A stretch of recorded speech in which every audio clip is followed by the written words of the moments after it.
Salam damai dan sejahtera bagi kita semua. Bersyukur pada Tuhan kalau sore hari ini kita bisa bersekutu bersama di dalam ibadah Koper Gloria. Kita akan bersama-sama memuji Tuhan dan akan belajar tentang kebenaran firman Tuhan. Oleh karena itu, mari kita akan awali terlebih dahulu. Sebelum kita lanjutkan, kita akan datang kepada Tuhan, mohon pikiran Tuhan di dalam doa. Mari kita berdoa. Bapa yang baik, kami datang kepadamu. Kami bersyukur Tuhan untuk sore yang indah ini, di mana kami boleh bersekutu bersama melalui ibadah Komisi Perempuan Gloria. Terima kasih Tuhan untuk waktu yang indah ini, di mana kami boleh bersama-sama menyediakan waktu kami untuk kami datang kepadamu. Biarlah kami boleh senantiasa setia, kami boleh senantiasa mempunyai semangat, sehingga kami teringat bahwa begitu besar kasih Tuhan kepada kami. Oleh karena itu kami pun harus setia kepadanya. Terima kasih Bapa untuk persekutuan kami pada sore hari ini. Biarlah Engkau yang akan tolong jalannya ibadah kami dari awal sampai akhir nanti. Hanya di dalam tangan Tuhan Yesus Kristus kami panjatkan seluruh doa permohonan kami. Haleluya. Amin. Mazmur 96 ayat 8 sampai 9 berkata, berilah kepada Tuhan kemuliaan namanya, bawalah persembahan dan masuklah ke pelatarannya. Sujudlah menyembah kepada Tuhan dengan berhiaskan kekudusan. Gemetarlah di hadapannya, hai segenap bumi. Ya, mari angkat suara kita. Kita naikkan pujian. Berilah hormat padanya. Puji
Firman Tuhan berkata di dalam 1 Tesalonika 5 ayat 16-18, bersukacitalah senantiasa, tetaplah berdoa, mengucap syukurlah dalam segala hal, sebab itulah yang dikehendaki Allah di dalam Kristus Yesus bagi kamu.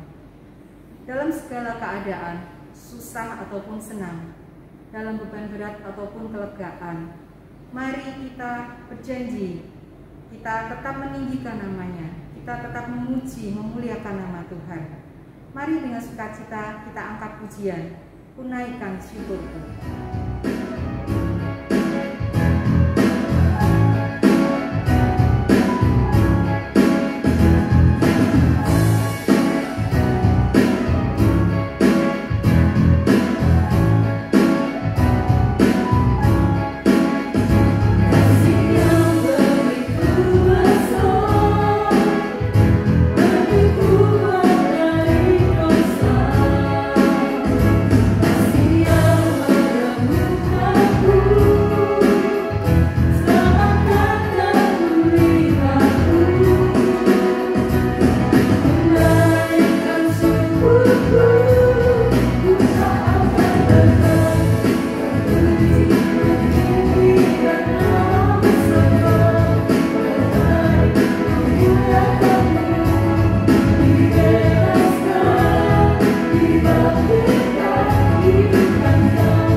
Dari ujung bumi aku berseru kepadamu, karena hatiku lemah lesu. Tuntunlah aku ke gunung batu yang terlalu tinggi bagiku. Sungguh engkau telah menjadi tempat perlindunganku, menara yang kuat terhadap musuh. Mari persiapkan hati untuk sambut firman Tuhan. Dengan sungguh-sungguh mari kita katakan, Tuhan, engkaulah tempat berlindung. Oh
dikasihi oleh Tuhan Yesus, saat ini kita akan merenungkan satu tema yang menarik, yaitu pencobaan yang mendatangkan kesempurnaan. Mari kita satukan hati, kita berdoa.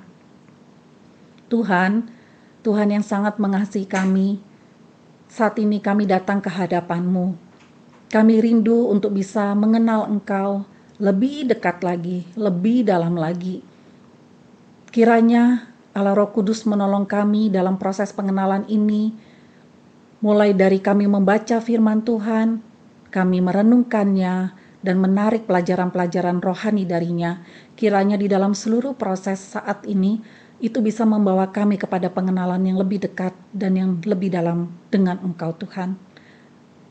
Ini doa kami, demi nama Tuhan Yesus kami berdoa. Amin. Mari kita membuka Lukas pasal yang keempat, ayat 1 sampai dengan ayat 13 sebagai dasar firman Tuhan untuk kita merenungkan tema tentang pencobaan yang mendatangkan kesempurnaan. Demikian bunyi firman Tuhan. Lukas 4 ayat 1 sampai 13. Yesus yang penuh dengan Roh Kudus kembali dari sungai Yordan lalu dibawa oleh Roh Kudus ke padang gurun. Di situ ia tinggal 40 hari lamanya dan dicobai iblis. Selama di situ ia tidak makan apa-apa dan sesudah waktu itu ia lapar. Lalu berkatalah iblis kepadanya, "Jika engkau anak Allah, suruhlah batu ini menjadi roti." Jawab Yesus kepadanya, "Ada tertulis, manusia hidup bukan dari roti saja." Kemudian ia membawa Yesus ke suatu tempat yang tinggi dan dalam sekejap mata ia memperlihatkan kepadanya semua kerajaan dunia. Kata iblis kepadanya, "Segala kuasa itu serta kemuliaannya akan kuberikan kepadamu. Sebab semuanya itu telah diserahkan kepadaku dan aku akan memberikannya kepada siapa saja ku kehendaki. Jadi, jikalau engkau menyembah aku, seluruhnya itu akan menjadi milikmu." Tetapi Yesus berkata kepadanya, "Ada tertulis, engkau harus menyembah Tuhan Allahmu dan hanya kepada Dia sajalah engkau berbakti." Kemudian ia membawa Yesus ke Yerusalem dan menempatkan dia di bubungan bait Allah, lalu berkata kepadanya, "Jika engkau anak Allah, jatuhkanlah dirimu dari sini ke bawah, sebab ada tertulis, mengenai engkau ia akan memerintahkan malaikat-malaikatnya untuk melindungi engkau, dan mereka akan menatang engkau di atas tangannya supaya kakimu jangan teratuk kepada batu." Yesus menjawabnya, katanya, "Ada firman, jangan engkau mencobai Tuhan Allahmu."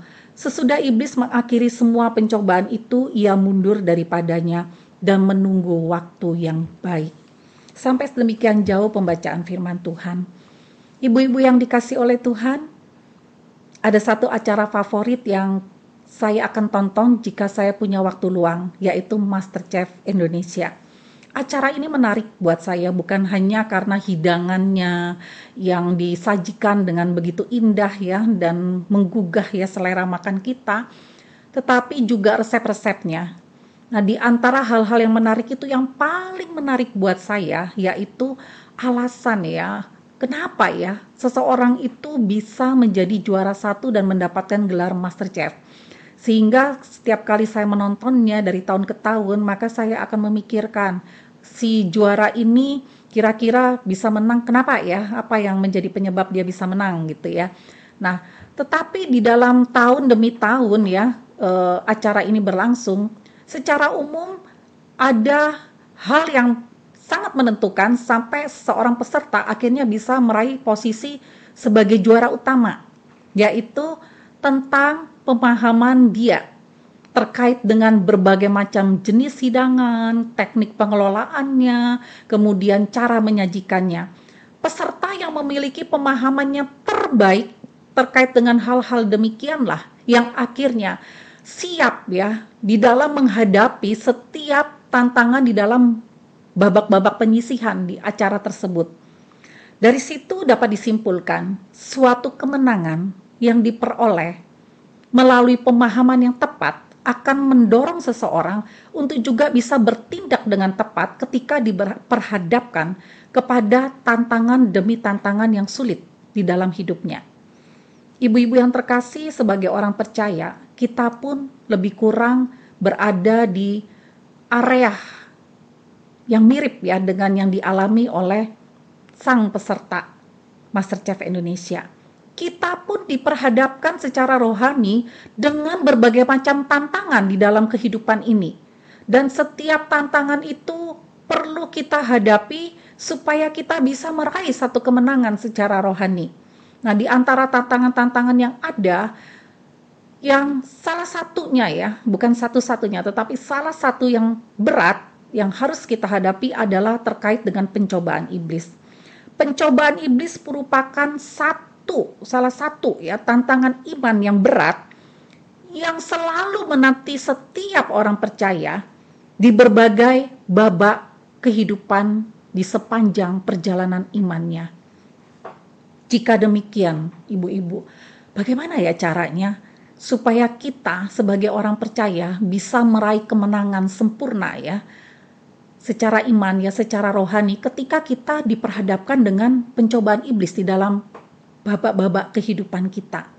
Bersyukur kepada Tuhan dari Lukas 4 ayat 1 sampai 13 yang tadi telah saya bacakan, paling sedikit ada 2 langkah yang dapat kita upayakan untuk meraih kemenangan iman yang sempurna dalam berhadapan dengan pencobaan iblis.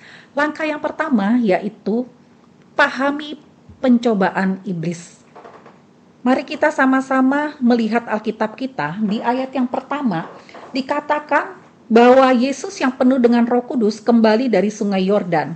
Ini terkait dengan peristiwa Tuhan Yesus dibaptis ya di dalam Lukas 3 ayat yang ke-22.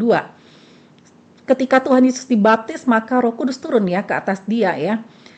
Dan Yesus penuh dengan Roh Kudus. Artinya secara rohani Tuhan Yesus dalam keadaan yang sempurna ya, tanpa cacat celah, tidak ada titik-titik lemah di dalam dirinya. Tetapi di dalam keadaan yang seperti itu pun iblis masih berupaya untuk mencobai Yesus di padang gurun ya. Dan situasi yang sulit itu bukannya tanpa seizin Allah, karena kalau kita baca Matius 4 ayat yang pertama dikatakan ya, maka Yesus dibawa oleh roh ke padang gurun untuk dicobai iblis. Jadi di satu sisi tampaknya Allah Roh Kudus sengaja ya menempatkan Yesus untuk berhadapan secara langsung dengan pencobaan iblis tersebut. Dan di sisi yang lain kita bisa melihat bahwa iblis ternyata bukan hanya tertarik dengan orang-orang yang lemah ya secara rohani, atau orang-orang yang ya mungkin cukup kuat saja secara rohani, tetapi bahkan oknum yang satu ini memiliki ketertarikan yang sangat besar terhadap pribadi, yaitu Yesus yang secara kerohanian sangat kuat, tidak ada titik lemah atau boleh dikatakan sempurna. Nah, jika demikian, jika Yesus yang sangat sempurna aja merupakan sasaran yang sangat nikmat ya, sangat empuk ya bagi iblis untuk dia mencobainya, terlebih lagi para pengikutnya. Ya, karena itulah kemudian Petrus ya di dalam suratnya yang pertama ya, pasal 5 ayat yang ke-8 berkata demikian, sadarlah dan berjaga-jagalah. Lawanmu si iblis berjalan keliling sama seperti singa yang mengaum-ngaum dan mencari orang yang dapat ditelannya. Di sini jelas sekali ya bahwa Petrus memperingatkan kepada para pengikut Kristus ya, orang-orang yang sudah percaya kepada Tuhan Yesus yang tersebar ya di berbagai tempat, untuk mereka tuh berjaga-jaga ya. Kenapa? Karena iblis itu seperti yang dia akan lakukan kepada Yesus, ya seperti yang dia lakukan kepada Yesus, dia juga akan lakukan kepada setiap pengikut Tuhan Yesus. Karena itu setiap saat harus berjaga-jaga, karena tidak tahu kapan waktunya.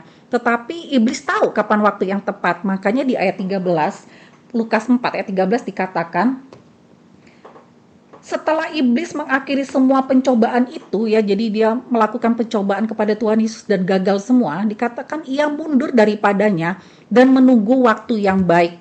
Dia berusaha mencari celah di mana dia bisa kemudian membuat Yesus dicobai untuk kesekian kalinya.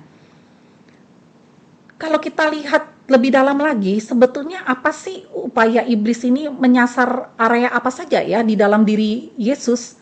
Upaya iblis ini apa saja ya yang ingin dia sasar ya, yang dia pikir itu adalah titik-titik lemahnya Yesus atau bisa berpotensi ya untuk kemudian Yesus jatuh di dalam pencobaan. Di sini area-area kehidupan yang disasar iblis di dalam kehidupannya Yesus adalah area kebutuhan hidup ya. Pertama-tamanya adalah area kebutuhan hidup.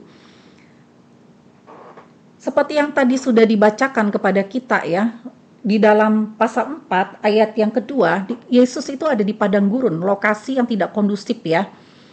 Pastinya ekstrim ya cuaca di sana, dan selama 40 hari Yesus tidak makan gitu ya. Dia minum tetapi dia tidak makan, sehingga dia sangat lapar sekali ya. Dalam keadaan seperti itulah kemudian iblis menggoda Yesus untuk mengubah batu itu menjadi roti. Jadi kebutuhan hidup seseorang itu menjadi sesuatu yang dimana iblis bisa mendapatkan celah untuk kemudian mencobainya. Kemudian berikutnya adalah terkait dengan cara kerja Allah di dalam kehidupan Yesus. Iblis itu kan tahu ya bahwa Yesus itu datang ke dunia untuk mendirikan kerajaan Allah. Kerajaan yang nantinya akan berdampak bagi seluruh, bukan hanya seluruh umat manusia, tapi seluruh dunia. Satu kerajaan Allah yang harus diperoleh ya dengan satu upaya yang sangat berat sekali ya, melalui penderitaan, pengorbanan, bahkan lewat ya puncaknya kematian Tuhan Yesus di atas kayu salib. Sehingga iblis kemudian menawarkan ya solusi gitu ya, yang lebih singkat ya, lebih mudah, menawarkan jalan pintas ya, jalan tol ya bagi Yesus ya untuk memperolehnya. Dan dia menawarkan kerajaan dunia kepada Tuhan Yesus. Jadi kita bisa melihat ya bahwa Tuhan itu kan punya cara kerja yang unik ya di dalam diri orang pilihannya, termasuk dalam diri Tuhan Yesus ya dalam kasus ini. Dan iblis tahu ya, cara kerja Allah itu tidak ada yang mudah. Karena cara kerja Allah itu selalu melewati yang namanya jalan salib. Baik dalam kehidupan Yesus termasuk juga ya dalam kehidupan para pengikutnya. Karena kita melihat ya, para murid Yesus pun mengalami ya, jalan yang harus mereka tempuh untuk mengikuti Yesus itu tidak mudah, itu jalan salib, jalan yang penuh penderitaan, pengorbanan, dan penyangkalan diri ya. Kemudian yang berikutnya lagi, area yang coba untuk dikutak-katik ya oleh iblis adalah area relasi Yesus dengan Allah Bapa. Makanya dia kemudian mengutip ya Mazmur 91 ayat 11-12 tentang jaminan penyertaan Allah dan perlindungan Allah di dalam kehidupan orang-orang yang benar ya di hadapannya, termasuk ya dan terutama ya di dalam diri Yesus ya. Sehingga iblis mencoba menggoda Yesus, coba deh buktiin betul nggak ya Allah Bapa itu menjanjikan perlindungan, jatuhkan dirimu ya ke bawah, nanti lihat apakah terbukti tidak ya Allah itu akan berlaku demikian di dalam kehidupanmu. Ketika saya merenungkan hal ini, saya bisa menyimpulkan satu hal, sampai ya pada kesimpulan satu hal, bahwa iblis itu memang memiliki kecenderungan ya untuk mencobai seseorang ya dalam situasi di area-area penting di dalam kehidupannya, area-area yang mungkin sensitif tetapi juga penting ya di dalam kehidupan pribadi tersebut. Iblis mencobai pribadi dalam segala situasi di area-area penting dalam kehidupannya.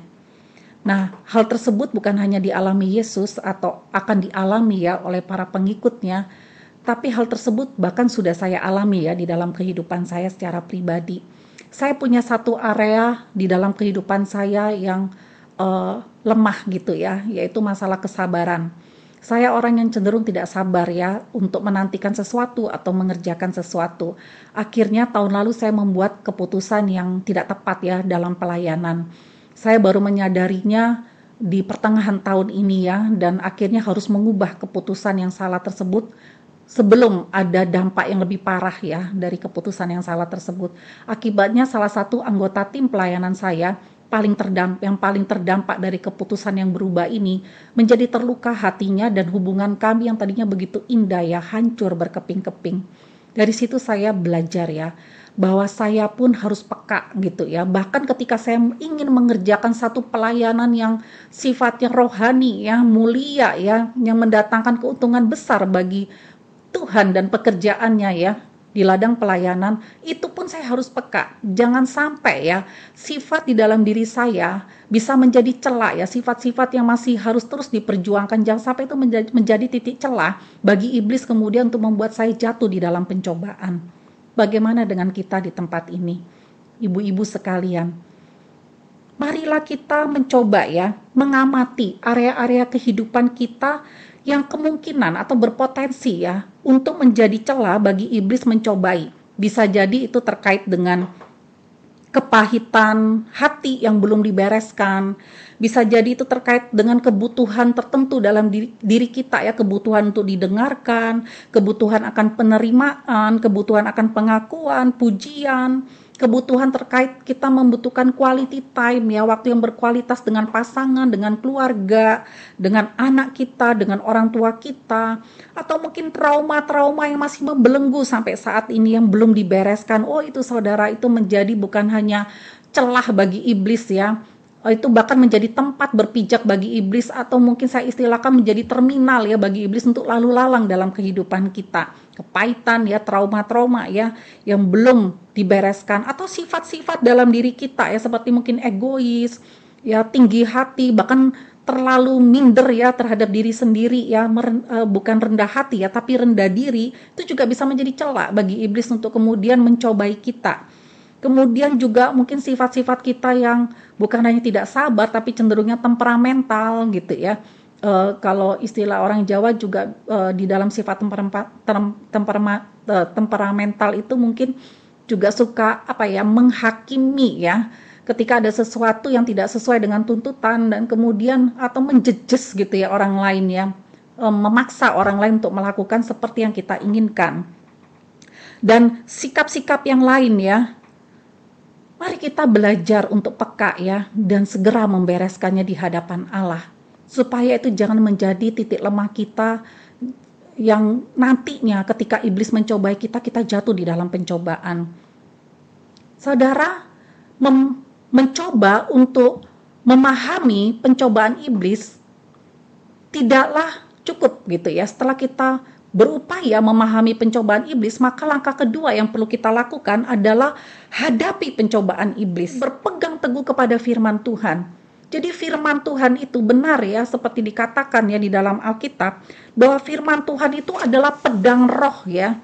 Pedang roh yang memampukan setiap orang percaya untuk menghadapi peperangan rohani melawan iblis. Firman Tuhan itu yang adalah pedang roh, itu adalah senjata yang paling efektif. Makanya setiap kali menghadapi pencobaan itu, berapapun jenis pencobaannya, Yesus selalu menggunakan pedang roh itu, yaitu firman Tuhan. Tapi bukan hanya asal firman Tuhan. Kalau kita menggali lebih dalam, setiap ayat yang dikutip oleh Tuhan Yesus itu adalah ayat-ayat yang bisa diterapkan. Itu terjadi di konteks pada zamannya umat Israel bersama dengan Musa, tetapi juga firman Tuhan yang ketika diterapkan di dalam konteks pencobaan Tuhan Yesus di padang gurun, kebenaran yang sama juga bisa diterapkan ya. Jadi bukan hanya asal kutip ya firman Tuhan ya. Contohnya ya, dalam menghadapi pencobaan tentang disuruh kelaparan ya, Yesus mengutip Ulangan 8 ayat 3 ya. Di Ulangan 8 ayat 3 itu konteksnya Musa sedang mengajak mereka untuk bersyukur ya kepada Tuhan. Bersyukur kenapa? Karena pada waktu 2,5 bulan mereka keluar dari tanah Mesir, berada di padang gurun Sin. Nah di situ mereka kelaparan, tapi kemudian Tuhan Allah mereka tuh memberikan mereka roti ya, mana ya kepada mereka, sehingga di situ diingatkan ya bahwa yang paling penting itu sebetulnya bukan makanan ya, bukan berfokus kepada kelaparan, tapi berfokuslah kepada Tuhan. Nanti Tuhan akan memberikan makanan dengan caranya. Nah sehingga Tuhan Yesus kemudian melihat sekarang dia lagi lapar nih. Ini bukan yang paling penting, itu bukan urusan mengatasi rasa laparnya, tetapi mempercayakan kepada Tuhan, mempercayakan kepada Allah Bapa dan Allah Roh Kudus yang membawa dia ke padang gurun tersebut untuk dicobai, mempercayai bahwa pada waktunya dengan caranya Tuhan itu pasti akan memberikan makanan kepada dia. Nah, ibu-ibu yang terkasih, di sini menarik sekali ya.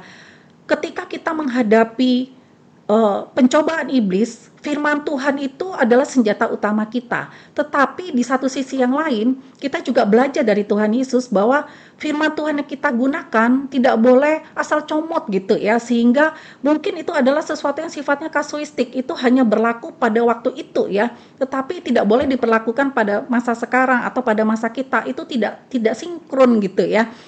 Tapi kita menggunakannya, akhirnya ketika hal itu tidak terjadi dengan kita bisa jadi menyalahkan Tuhan. Di sini Tuhan Yesus mengajarkan pegang firman Tuhan tetapi juga pahami sungguh-sungguh firman Tuhan tersebut tepat tidak untuk konteks kita, atau mungkin ada ayat yang lain yang lebih tepat ya untuk konteks pergumulan kita ketika diperhadapkan dengan pencobaan iblis pada masa ini.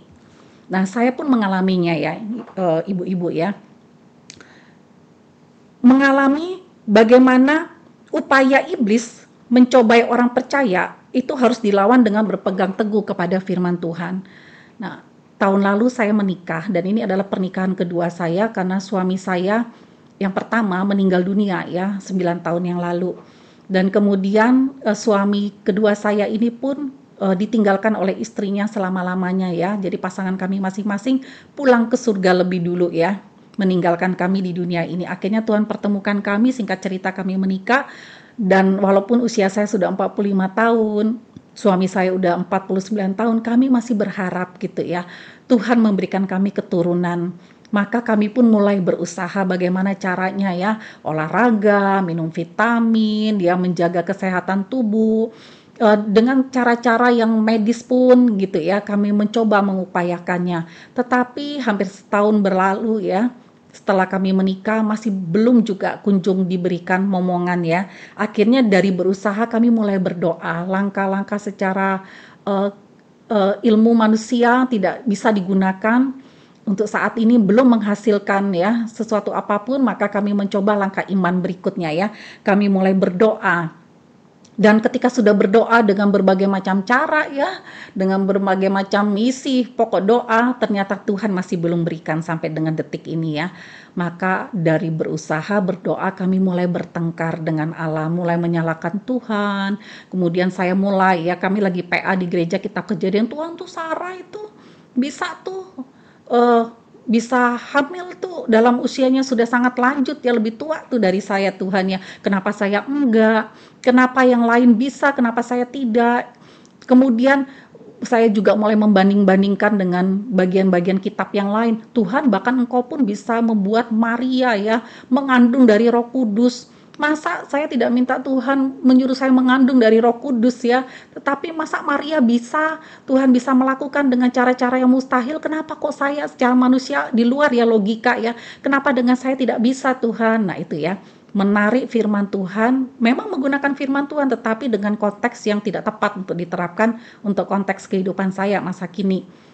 Dan akhirnya saudara, jadi menyalahkan Tuhan ya, jadi kecewa, jadi kehilangan damai sejahtera. Sampai satu saat kami saat teduh dari Yakobus 4 ayat yang ketiga bunyinya demikian. Atau kamu berdoa juga tetapi kamu tidak menerima apa-apa karena kamu salah berdoa, sebab yang kamu minta itu hendak kamu habiskan untuk memuaskan hawa nafsumu. Dan sini Tuhan menegur saya dan suami saya sehingga kami bertobat. Iya ya, benar ya, firman Tuhan, kami sungguh bersyukur karena firman Tuhan melalui saat teduh pada pagi hari itu membuat kami kemudian bisa terbebas dari menyalahkan Tuhan, terbebas dari memaksa Tuhan gitu ya, dan kami bisa berdamai lagi ya dengan Tuhan ya, tetap percaya kepadanya, tetap bersandar kepadanya, tapi juga tetap bersuka cita dan menerima ya, berserah penuh. Tuhan mau kasih atau tidak kasih itu tidak akan mempengaruhi cara pandang kami terhadap Tuhan kami. Ibu-ibu yang terkasih di dalam Tuhan, bagaimana dengan ibu-ibu sekalian di dalam perjalanan iman? Relasi ibu-ibu dengan Tuhan melalui firman Tuhan itu seperti apa? Apakah di tengah kesibukan masih bisa menyisihkan waktu untuk Tuhan? Masih mau menyisihkannya untuk bersekutu dengan Tuhan lewat firman, lewat kehidupan doa bersama dengan Dia? Bukan hanya doa ya, tapi juga dengan firman. Hari ini kita dimanjakan ya oleh berbagai macam bentuk aplikasi dan link ya yang bisa menghubungkan kita untuk kita terus belajar firman Tuhan.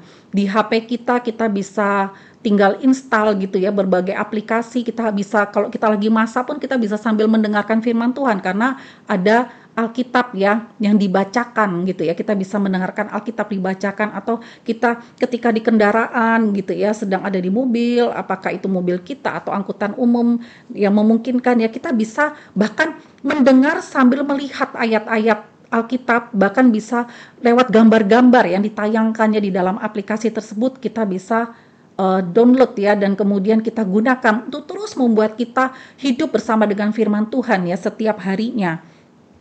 Pada waktu makan, pada waktu mengasuh anak, pada waktu sedang ngantri ya, entahkah itu antri di tempat makan atau antri vaksin ya, bahkan antri vaksin sekalipun, kita bisa menggunakan berbagai aplikasi itu untuk mendengarkan firman Tuhan, untuk belajar, untuk merenungkannya, menggalinya ya, dan kemudian mencoba menerapkan di dalam kehidupan kita.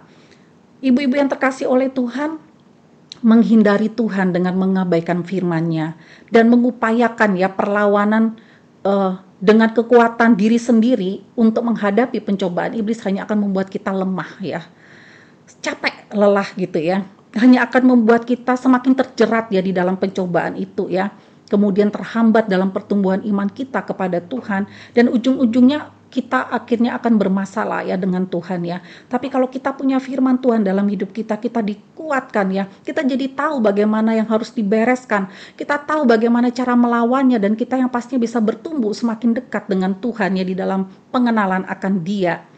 Ibu-ibu yang terkasih di dalam Tuhan, pencobaan iblis sungguh merupakan salah satu tantangan iman yang selalu akan menanti kita, orang-orang percaya, dalam berbagai babak perjalanan iman kita. Mari kita upayakan meraih kemenangan yang sempurna secara rohani dalam menghadapi pencobaan iblis dengan belajar memahami celah-celah dalam kehidupan kita dan menghadapinya dengan berpegang teguh kepada firman Tuhan. Mari kita satukan hati kita berdoa. Tuhan, terima kasih berikan kami firman Tuhan pada hari ini. Kiranya kami menjadi lebih peka terhadap berbagai macam celah dalam kehidupan kami, tapi kami juga mau Tuhan mengupayakan Tuhan dengan gigih untuk terus berada di dalam firman-Mu Tuhan dengan berbagai macam cara setiap harinya. Ini doa kami, demi nama Tuhan Yesus kami berdoa. Amin. Ibu-ibu yang terkasih di dalam Tuhan, segala perkara, banyak hal Tuhan izinkan hadir dalam kehidupan kita, ada suka, ada duka, ada tawa, gembira, ataupun duka cita. Tuhan izinkan semua itu hadir dalam kehidupan kita untuk membuat kita belajar bersandar pada Tuhan. Meresponi firman Tuhan yang sudah kita dengar hari ini, kita naikkan pujian sebagai respon kita, komitmen kita pada Tuhan. Segala perkara dapat kutanggung di dalam Engkau, Tuhan. Kita angkat pujian ini bersama-sama. Yes,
di surga, kami bersyukur Tuhan sore hari ini. Tuhan, hari ini kami boleh datang di hadapan Tuhan, memuji nama Tuhan.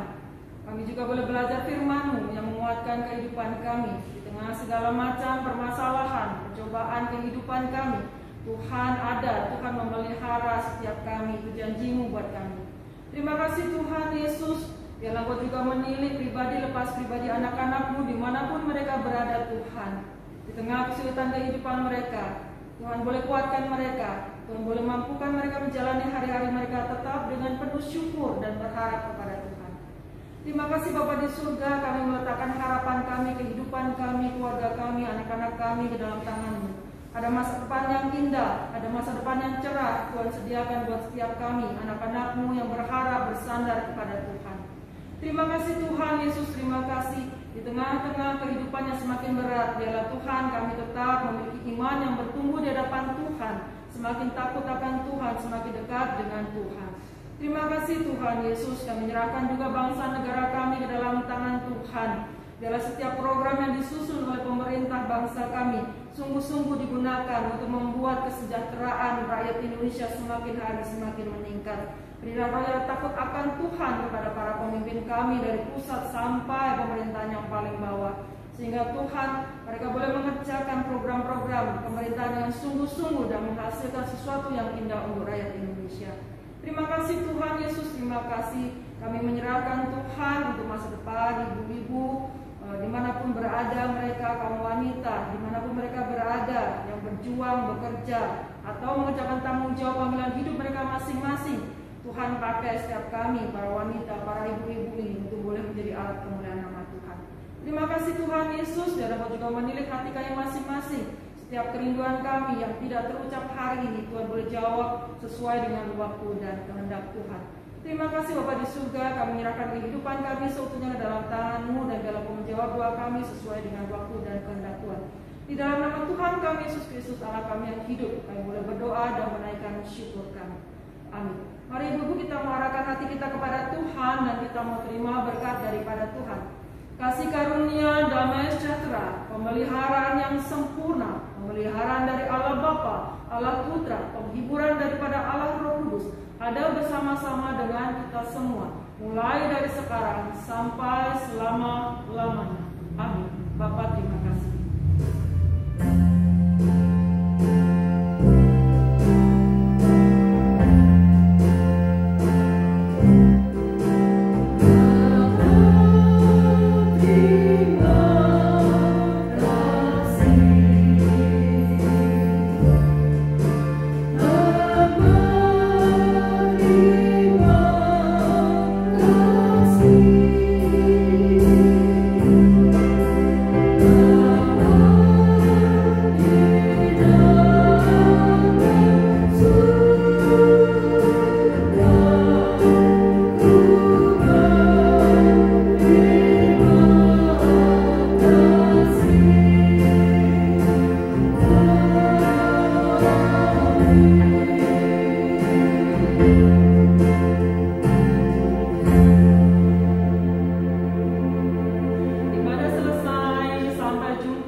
Tuhan Yesus memberkati setiap kita.